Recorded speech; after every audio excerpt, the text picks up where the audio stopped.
दोस्तों, खला को समझने के लिए इंसान की ख्वाहिश वक्त के साथ साथ बढ़ती ही जा रही है और इसी वजह से पिछले कई साल में खला पर मिशन भेजने और खला में छुपे राजों को समझने के लिए बहुत से रुपए खर्च किए जा चुके हैं। नासा और एक्स स्पेस जैसी एजेंसीज तो अब एक कदम और आगे बढ़ चुकी हैं और वो दूसरे सैयारों पर इंसानी बस्तियां बसाने की कोशिश कर रही हैं। हॉलीवुड में दिखाई जाने वाली स्पेस मूवीज स्पेस के बारे में बहुत सी गलत फहमियां फैलाती हैं। मूवीज को इंटरेस्टिंग बनाने के लिए फिल्म मेकर साइंटिफिक इफेक्ट की तरफ ध्यान ही नहीं देते और इसी वजह से लोग इन्हीं चीजों पर एतबार करने लगते हैं। लेकिन खला की हकीकत फिल्मों की अफसानवी दुनिया से बहुत मुख्तलिफ है। आज की इस वीडियो में हम स्पेस से मुंसलिक कई सारे ऐसे इफेक्ट्स को देखेंगे जिन्हें आज भी लोग सच मानते हैं। नंबर 1, हमारा सूरज जलते हुए आग का गोला है। ये एक बहुत बड़ा मिसकंसेप्शन है कि हमारा सूरज जलते हुए आग का गोला है। दरअसल फायर एक केमिकल रिएक्शन है जो कि ऑक्सीजन के अंदर मौजूद होता है, लेकिन सूरज पर ऑक्सीजन की मिकदार न होने के बराबर है। इसका मतलब यह हुआ कि सूरज पर कभी आग लग ही नहीं सकती। इससे इतना तो साफ पता चल जाता है कि हम सूरज को आग का गोला नहीं कह सकते। अब आपके दिल में ये सवाल पैदा हो चुका होगा कि अगर सूरज आग का गोला नहीं है तो फिर ये क्या है, और अगर ऐसा नहीं है तो सूरज इतना चमकदार और गर्म क्यों है। दरअसल सूरज की चमक और इसके इतना गर्म होने की वजह आग नहीं बल्कि न्यूक्लियर फ्यूजन नामी एक गैस है, जिसके तहत सूरज की गहराई में दबाव की वजह से ये हीलियम में बदलकर एनर्जी को प्रोड्यूस करता है। नंबर 2, सभी दुमदार सितारों की दुम होती है। जब भी कभी हम दुमदार सितारे के बारे में सोचते हैं, हमारा दिमाग बर्फीले पत्थर, इसके साथ गैस और डस्ट से बनी बेहद लंबी टेल का ख्याल करता है। हमने किताबों और फिल्मों में दुमदार सितारों को कुछ इसी तरह का देखा है, लेकिन मैं आपको बताता चलूं कि ये पूरी सच्चाई नहीं है। दुमदार सितारे डस्ट, आइस और गैस से बने हुए हैं। ये फ्रोजन ऑब्जेक्ट्स होते हैं। यही कॉमेट जब सूरज के नजदीक आने लगते हैं, इसी दौरान इनमें मौजूद बर्फ और गैस पिघलकर भाप में बदलने लगती है और ये एक बहुत बड़े दुमदार सितारे की तरह बन जाता है जो सूरज की समत के उलट होते हैं और सूरज की रोशनी की वजह से चमकने लगते हैं। लेकिन क्या सभी दुमदार सितारे ऐसे ही होते हैं? तो जनाब, इसका जवाब है बिल्कुल भी नहीं। जब तक दुमदार सितारे सूरज से कुछ दूर नहीं हो जाते तब तक उनमें मौजूद बर्फ और गैस पिघलती ही नहीं है और इसी वजह से टेल तब्दील नहीं होती। मिसाल के तौर पर नेपच्यून के मदार से बाहर और सोलर सिस्टम के आखिर में मौजूद कॉमेट में टेल नहीं होती। नंबर 3, न्यूक्लियर वेपन की मदद से जमीन की तरफ बढ़ रहे एस्ट्रॉइड को तबाह किया जा सकता है। आपने कई सारी फिल्मों में देखा होगा, एक रॉकेट की मदद से एक बॉम्ब को एक एस्ट्रॉइड के सामने ब्लास्ट कर दिया जाता है, जिससे वो एस्ट्रॉइड कई सारे टुकड़ों में बदलकर तबाह हो जाता है। लेकिन क्या ऐसा सच में मुमकिन है? क्या न्यूक्लियर वेपन के जरिए एस्ट्रॉइड से हम अपनी जमीन को बचा सकते हैं? अगर हम रिसर्चर की बात की तरफ आएं तो ऐसा बिल्कुल भी मुमकिन नहीं है। एस्ट्रॉइड पत्थरों से बने हुए खाल होते हैं। अगर एक एस्ट्रॉइड को न्यूक्लियर की मदद से ब्लास्ट किया जाए तो बजाय कम होने के इससे खतरा और बढ़ेगा। ऐसा कुछ भी करने पर एस्ट्रॉइड कहीं छोटे छोटे टुकड़ों में बढ़ जाएंगे और वो सारे टुकड़े सीधा हमारी जमीन की तरफ आएंगे, जिससे हमारी जमीन पर एस्ट्रॉइड की बारिश होगी। और ये जरूरी नहीं कि सारे एस्ट्रॉइड्स हमारी जमीन की तरफ आने से पहले ही जल जाएं। ऐसा भी मुमकिन है कि कहीं छोटे छोटे एस्ट्रॉइड खला में खत्म ना हो और जमीन पर आकर गिरें, जिससे हमारी जमीन पर बहुत सा नुकसान हो सकता है। इससे अच्छा तो ये होगा कि एक प्लान्ड मिशन के तहत जमीन के नजदीक आने से पहले ही एस्ट्रॉइड की समत को बदल दिया जाए।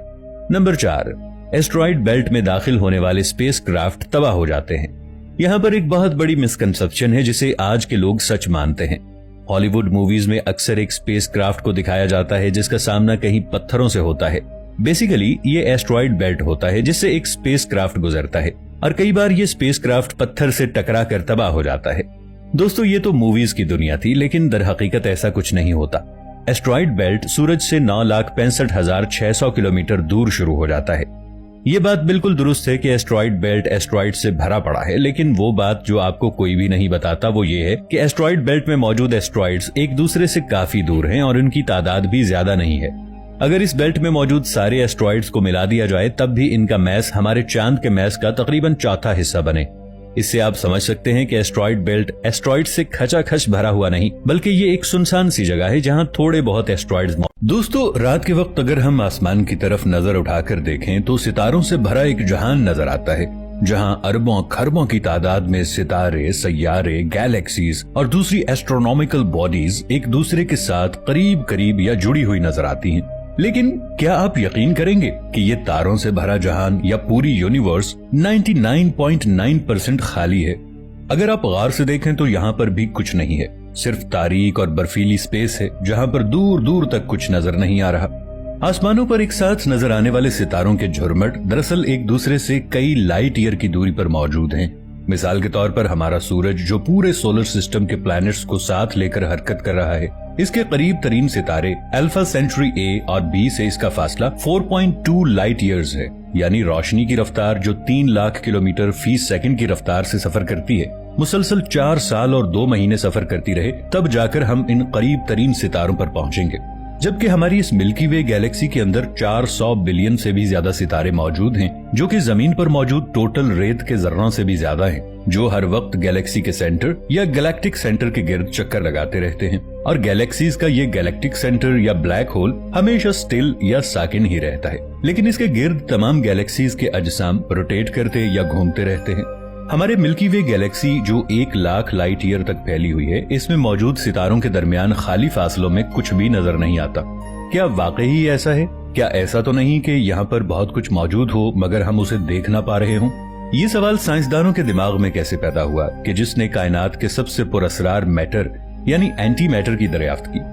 ये ना नजर आने वाली पुरअसरार ताकत कैसे पूरी कायनात के निजाम और गैलेक्सीज को धागों की सूरत में जकड़कर अपने साथ जोड़े हुए है, और आइंस्टाइन की थ्योरी ऑफ रिलेटिविटी को इसने कैसे गलत साबित किया। और सबसे बढ़कर ये कि कुरान करीम के अंदर अल्लाह पाक आज से 1400 साल पहले इस पुरअसरार ताकत के बारे में क्या फरमाते हैं। ये सब बातें हम आज की इस वीडियो के अंदर जानने वाले हैं। दोस्तों, वीडियो में आगे बढ़ने से पहले पाकिस्तान के सबसे बड़े साइंटिफिक चैनल इफ टीवी को सब्सक्राइब कर लें और साथ मौजूद बेल आइकॉन को प्रेस कर लें ताकि हमारी आने वाली वीडियोस आपको मिलती रहें। दोस्तों, सबसे पहले ये जान लें कि डार्क मैटर दरअसल होता क्या है। हमारे आसपास जो भी कुछ मौजूद है वो दरअसल मैटर ही से बना है, और दुनिया की हर चीज यहाँ तक कि हमारा जिस्म भी और कायनात में नजर आने वाली हर वो चीज जो हमें आंखों से नजर आती है या नजर नहीं आती, वो तमाम की तमाम अशिया मैटर से बनी है। मसलन गैसेज और एटमॉस्फेयर वगैरह, क्योंकि हम इनकी मौजूदगी को साबित कर सकते हैं, और ये मैटर हमारी पूरी कायनात का सिर्फ 5% है। जी हाँ, 5%। बाकी 70% डार्क एनर्जी और 25% डार्क मैटर पर मुश्तमिल है। डार्क एनर्जी है क्या, ये हम वीडियो के अंदर आगे जाकर जानेंगे, लेकिन फिलहाल आप ये समझ लें कि ये भी डार्क मैटर की तरह कोई पुरअसरार ताकत है जो कि मुसलसल हमारी कायनात को फैला रही है। ये कहां से आई और ऐसा क्यों और कैसे कर रही है, इसके बारे में साइंटिस्ट अब तक कुछ नहीं जानते। 1930 के अंदर एक एस्ट्रोनॉट फ्रिट्ज ज़ोइकी ने कई सौ गैलेक्सीज की हरकत को ऑब्जर्व किया और ये नतीजा निकाला कि किसी भी गैलेक्सी के घूमने की रफ्तार उसके मैस पर डिपेंड करती है। यानी जितना ज्यादा किसी गैलेक्सी का मैस होगा उसकी रफ्तार उतनी ही तेज होगी, क्योंकि इसके अंदर मौजूद अजसाम या एस्ट्रोनॉमिकल बॉडीज पर ग्रेविटी ज्यादा असर करेगी। लेकिन जब कैलकुलेशन की गई तो पता चला कि इन गैलेक्सीज का मैस तो बहुत कम आ रहा है, लेकिन इनके घूमने की रफ्तार इनके अंदाजों और कैलकुलेशन से बहुत ज्यादा है, जिसके दो ही मतलब हो सकते थे।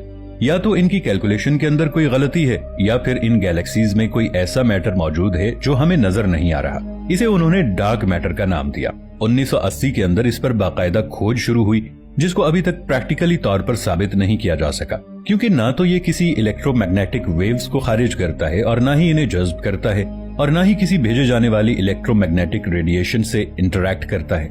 इसीलिए इसे देखना भी मुमकिन नहीं, मगर हम इसकी मौजूदगी को महसूस कर सकते हैं, क्योंकि ये जहाँ पर भी मौजूद हो वहाँ पर रोशनी रिफ्लेक्ट नहीं करता, बल्कि रोशनी को थोड़ा सा बेंड कर देता है ताकि हम इसे देख न सकें, जैसे जमीन पर हम चीजों को लाइट के रिफ्लेक्ट होने की वजह से देखते हैं।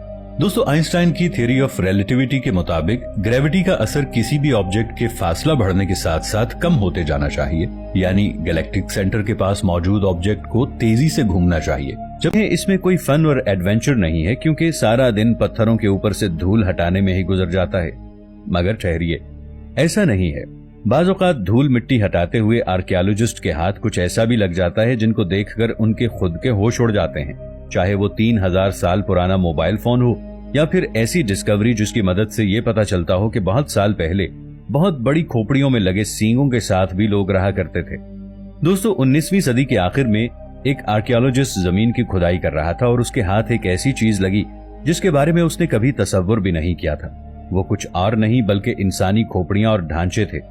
हैरानी की बात यह थी कि जितनी भी खोपड़ियां मिली वो लंबाई में काफी बड़ी थी। वो सिर्फ खोपड़ियां ही नहीं बल्कि उनका पूरा जिस्म बहुत बड़ा था। इस बात का अंदाजा आपको इस तस्वीर से बखूबी लग गया होगा। यहाँ तक तो ठीक था, लेकिन रिसर्चर्स का दिमाग तब ज्यादा घूमा जब उन्होंने इनमें से कुछ खोपड़ियों के सरों पर सींग देखे। रिसर्चर्स ने उन सरों के बारे में जानने की बहुत कोशिश की कि इस खोपड़ी के ऊपर सींगों का क्या राज है। उम्र गुजर गई मगर वो इसका सुराग न पा सके।